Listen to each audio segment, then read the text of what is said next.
Централен дневник на К1. Добро вечер. Јас сум Владимир Ристов, а ова се настаните на денот. Гледајте дневник. Локалната самоуправа ќе спроведува соодветни активности за снежното невреме кое е најавено за викендов. Поголем дел од граѓаните сметаат дека треба да се одржат изборите на 24 април.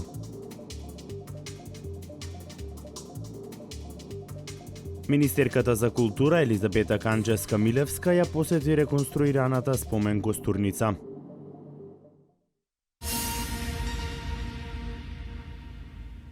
Локалната самоуправа ќе спроведува соодветни активности за снежното невреме кое е најавено за викендов. Градоначалникот Славчо Чадиев се состанал со стручните екипи на штабот за заштита и спасување и ги утврдил препораките и активностите кои ќе се спроведуваат.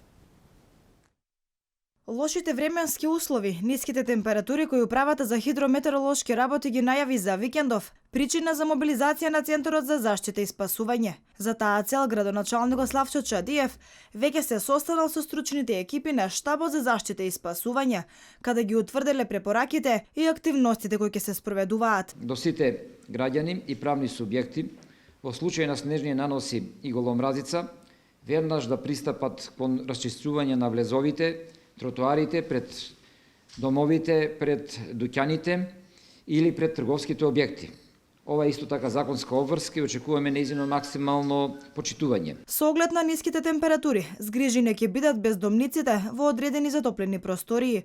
Воедно во соработка со секторот за внатрешни работи Велес ќе бидат расчистени паркираните возила од високите делови од градот.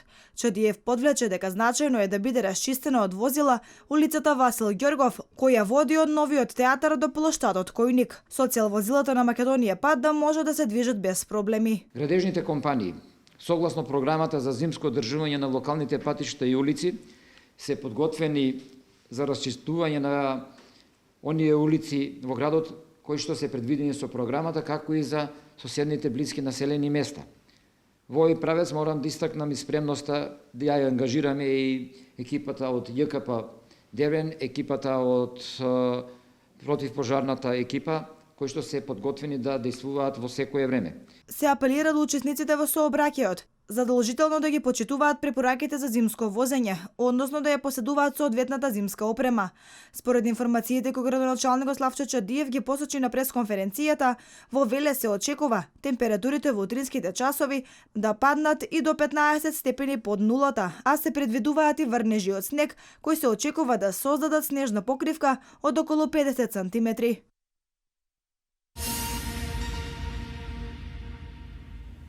Меѓународната компанија X-Trade денеска ги отвори канцелариите во Скопје. Премиерот Груевски присуствуваше на отварањето и најави дека компанијата ќе вработи вкупно 100 високообразовни млади лица. Меѓународната компанија X-Trade, која работи во делот на онлайн тргување на светскиот девизен пазар, од денеска е присутна во Македонија. Во изминатите години, во најголем дел, имавме инвеститори од автомобилската индустрија, на која сме посебно фокусирани. Потоа имавме инвеститори во делот на земјоделието, прехранбената индустрија, енергетскиот сектор, здравството, туризмот, спортот, компании од IT секторот и повеќе други области. Така ќе продолжиме и во иднина. Тоа е потребно на Македонија. Тоа им е потребно на нашите граѓани.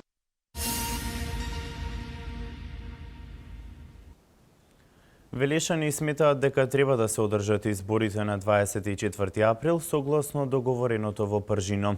И анкетата на Институтот Павел Шатев покажува дека високи 73,7% од граѓаните сметаат дека изборите не треба да се одложат.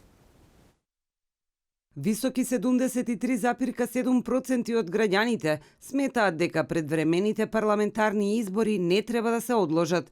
Вакви се резултатите од спроведената анкета на Институтот Павел Шатев. Според најголемиот дел од испитаниците, одржувањето на изборите треба да се спроведе на 24 април согласно договореното во Пржино. Поголем дел од велешани исто така сметаат дека избори треба да има. Треба да има. Да се надевам. Мислам дека треба да има. Да, ќе има. Првен изборите да поминат, после тоа пак ќе биде премиер. Тоа ќе одлучат надлежните. Јас сум за да има. Мислам да ќе има. Нема.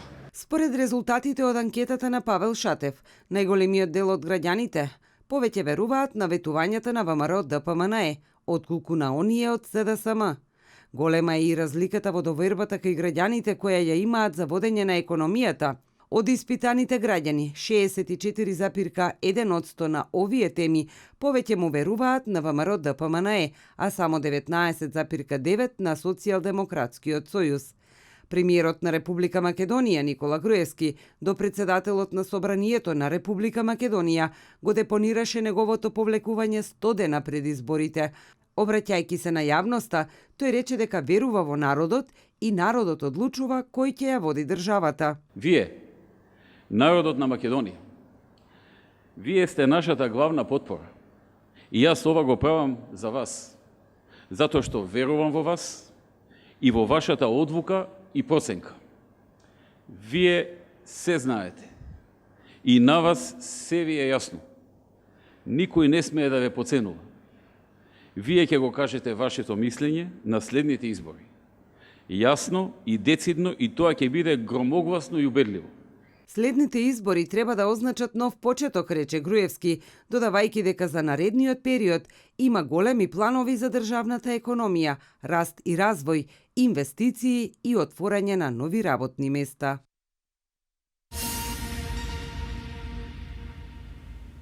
Поголеми средства се планирани за земјоделците кои нивите со сончоглед и пченка ќе ги наводнуваат со системите капка по капка.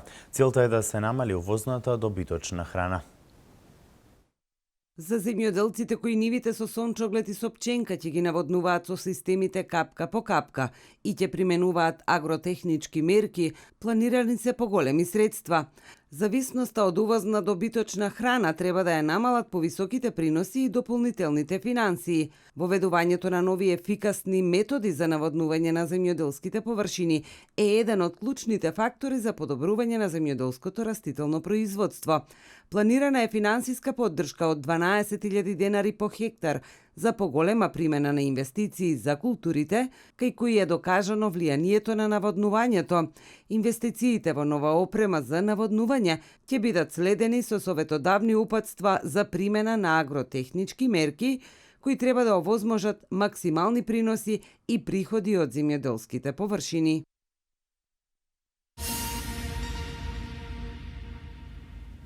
Завршена реконструкцијата на спомен костурницата во Велес. Денес увид во она што се работеше на споменикот направија министерката за култура Елизабета Канчевска-Милевска, градоначалникот на Велес Славчо Чадиев и директорот на Националниот конзерваторски центар Мемет Селмани. Министерката за култура Елизабета Канчевска-Милевска, градоначалникот на општина Велес Славчо Чадиев и директорот на Националниот конзерваторски центар Мемет Селмани направија увид на завршените реконструктивни активности во спомен костурницата. Министерката Канчевска-Милевска истакна дека неколку години интензивно се работеше на санирање на костурницата, како на дворешниот, така и во внатрешниот дел од неа, затоа што објектот според нејзе е многу специфичен. Се вршеа голем број на анализи и со најсоодветни материјали се заврши екстериерната реконструкција.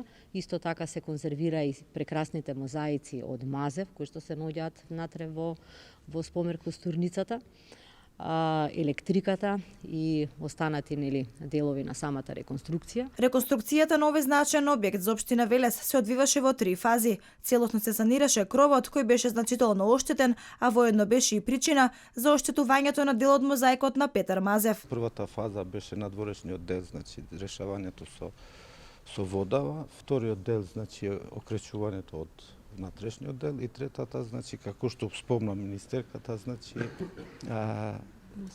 мозаиците од Петар Мазев, значи за нас прв пат, значи што се пременува, значи овој вид на изолација. Градоначалникот на општина Велес пак Славчо Чадиев напомена дека со завршувањето на реконструкцијата на спомен костурницата, истата во пролетните месеци ќе добие хортикултурно уредување. Во првите пролетни месеци почнуваме со хортикултурното уредување, бидејќи сега да го работиме не може да функционира, знаете самите. видеонадзорот ќе видиме од она цела палета на видеонадзор што обезбедувавме за Велес за училиштата, за установите под локална самоуправа. Мислам дека има се уште останато од камерите и ќе ги испитаме можностите да се постават и тука. Министерката Канчевска Милевска при денешната посета на спомен-костурницата најави дека 4 скулптури од Станко Павлевски наскоро ќе бидат сместени во внатрешноста на истата.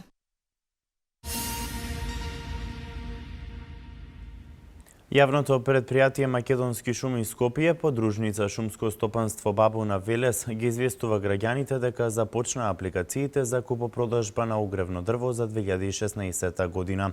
Цената на огревното дрво и понатаму останува иста. Јавното предпријатие Македонски шуми Скопје, подружница Шумско стопанство Бабуна Велес, ги известува сите заинтересирани физички лица, пензионери и инвалиди и физички лица од социјално ранливи категории, кои имаат намера да склучат договори за купопродажба на огревно дрво за 2016 година, да поднесат барање, односно апликација, која можат да ја подигнат во дирекцијата на Шумското стопанство Бабуна Велес. Барањата се поднесуваат најдоцна до 15 март годинава. По истекот на рокот нема да се примаат нови барања, информираат од Шумското стопанство Бабуна. Цената на огревното дрво и натаму останува иста. Дабово огревно дрво се продава по цена од 2453 денари за 1 метар просторен, додека буково огревно дрво за 2371 денар за метар просторен. Дрвата можат да се купат до 8 рати, со тоа што првата рата се уплаќа веднаш при склучување на договорот. За подетални информации за интересираните лица можат да се јават во дирекцијата на подружница Шумско стопанство Бабуна на телефон 043 233 566, локал 108.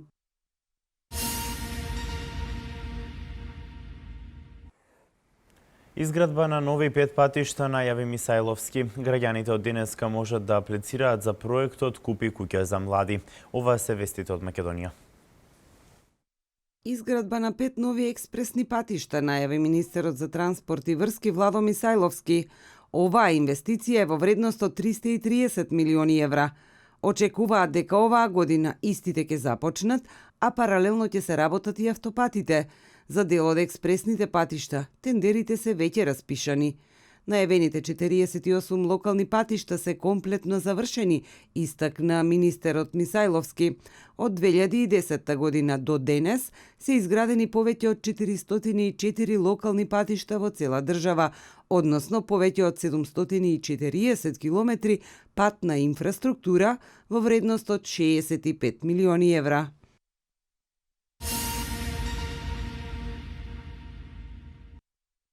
Граѓаните од денеска може да аплицираат за проектот Купи куќа за млади. Собранието вчера ги усвои измените на законот за субвенционирани стамбени кредити со кои се создадоа услови за спроведување на овој проект. Купи куќа за млади е наменет за млади луѓе кои немаат сопствен дом и представува подобрување на условите од проектот Купи куќа, купи стан. Односно, овозможува младите лица да добијат повисок износ на субвенции и подолго да бидат субвенционирани доколку преку проектот земат кредит за купување, изградба, надградба или доградба на куќа. Со проектот Купи куќа за млади без оглед дали се во брак или сами ќе имаат можност преку два модела да добијат неповратни средства за да си го решат стамбеното прашање. Првиот модел предвидува исплаќање на субвенции на месечната рата во период од 11 години. Државата покрива 80% од ратата во првите 8 години и 50% во следните 3 години. Преку вториот модел целосно се покрива учеството за кредитот за стекнување куќа. Со амандманските интервенции проектот се проширува и за лицата кои наполниле 35 години. Ке може да аплицираат и оние кои имале стан или куќа на свое име, но во последните 3 години ги отугиле за купување на поголем дом.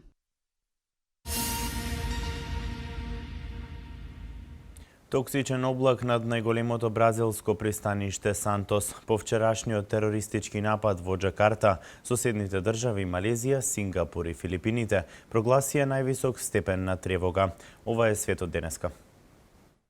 Над најголемото бразилско пристаниште Сантос се надвисна облак од токсичен газ предизвикан од експлозија во складиште на една хемиска фабрика.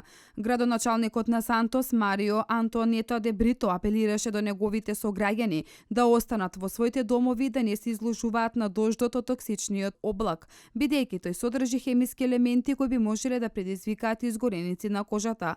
Според представници на фабриката Локал Фрио, експлозијата настанала кога контейнери со киселина и средства за дезинфекција дошле во допир со дожд, што предизвикало хемиска реакција.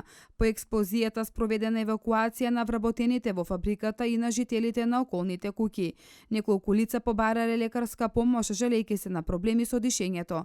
Според неа, водата од дождот дошла во допир со хемикалиите во контейнерите, што предизвикало хемиска реакција и експлозија при која е ослободен токсичниот газ.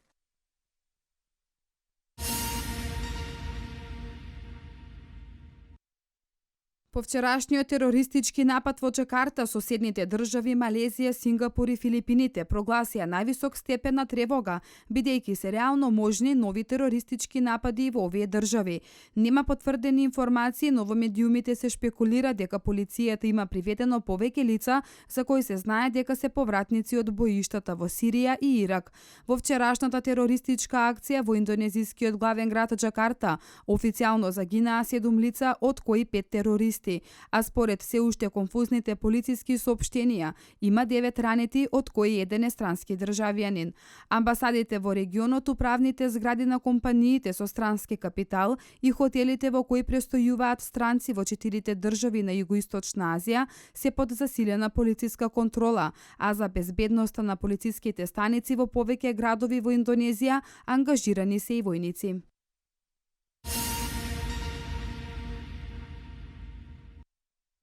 Најмалку 60 припадници на Африканската унија се убиени во напад на исламистичката група Ал-Шабаб врз база во Сомалија. Портпаролот на групата изјавил за западни медиуми дека базата на Африканската унија е заземена и е воспоставена контрола врз градот Киокадо, кој се наоѓа во близина на базата. Според Ал-Шабаб запленети се 30 камиони, тенкови и оклопни возила. Портпаролот на кениските одбранбени сили изјавил дека се уште траат борбите и оти бројот на жртвите засега е неизвесен. Силите на Африканската унија најверојатно го напуштиле градот Киокадо, тврдат локални жители за западните медиуми.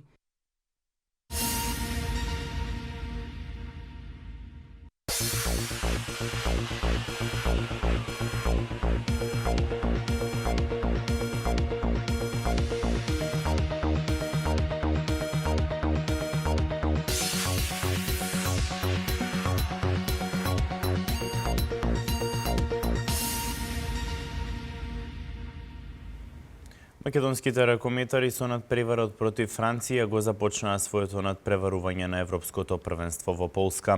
И покрај одличната игра на македонските ракометари, надпреварот заврши со пораз за нашата репрезентација.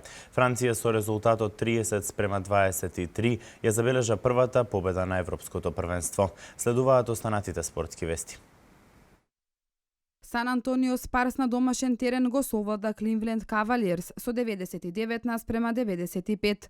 Во 23-та домашна победа на Сан Антонио Спарс од стартот на сезонава, Тони Паркер со 24 поени беше наефикасен, пред Леонард со дабл-дабл од 20 поени и 10 скокови. Кај Кливленд наефикасен беше Леброн Джеймс со 22, пред Тристан Томпсон со 18 поени. Голден Стейт издвојува победа над LA Lakers со 116-98. Најдобриот кошаркар на Голден Стейт го заврши мечот со 26 поени, додека Коби Брајант постигна само 8 поени.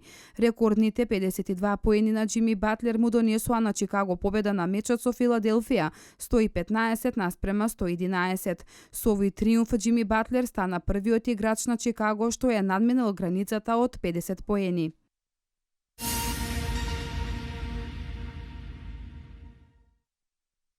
Дионте Вајлдер од Соединетите Американски држави, шампионот на светскиот боксерски совет во тешка категорија, објавил дека неговиот противник Артур Шпилка од Полска ќе има потреба од среќа на завршната пресконференција пред дуелот.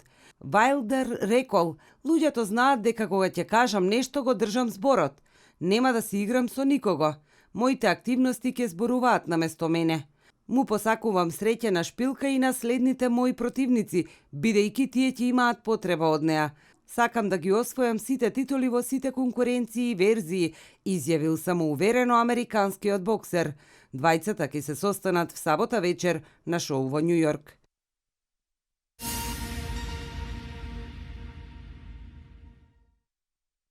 Со надпреварот што ќе се игра вечерва во Никшиќ, а во кој Сутјеска е домаќин на Игокеа, ќе започне 20-тото коло во кошаркарската АБА лига. Утрешната програма ќе започне од 17 часот со дуелот во Загреб, каде Цибона го пречекува македонскиот шампион МЗТ Скопје Аеродром. Во другите два надпревари Крка е домаќин на Партизан, а кај будуќност гостува Унион Олимпија. Во недела ќе се играат средбите Мегалекс Тајфун и Задар Цедевита, додека колото ќе биде комплетирано в понеделник со дуелот Црвена звезда Металац.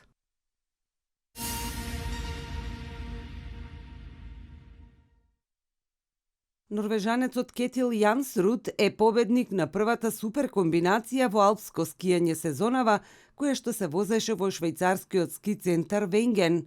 Јансруд до победата стигна со вкупно време од 2 минути, 37 секунди и 61 стотинка. Второ пласиран беше неговиот сонародник Аксел Лунд Свиндал, кој што доцнеше 400 делови од секундата, а трето пласиран со задоцнување од 13 стотинки заврши французинот Адриен Тео. Во генералниот пласман водечки останува австриецот Марсел Хиршер пред норвешкото трио Свиндал, Кристоферсен и Јансруд.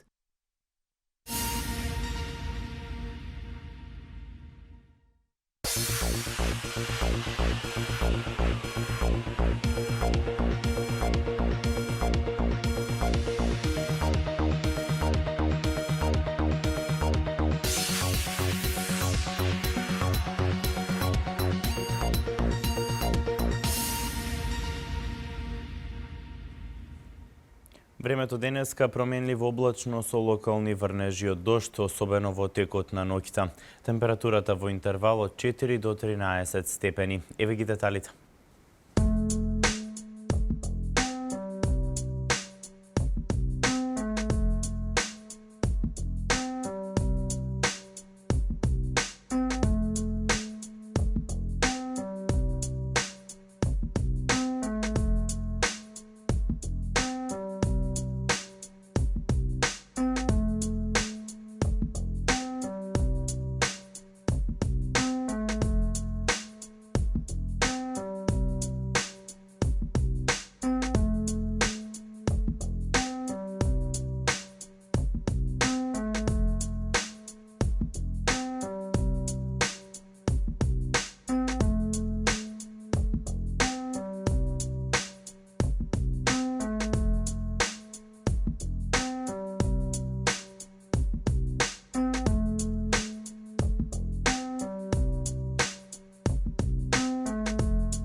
Ова беше се за денес. Останете и понатаму со нашата програма. Пријатно!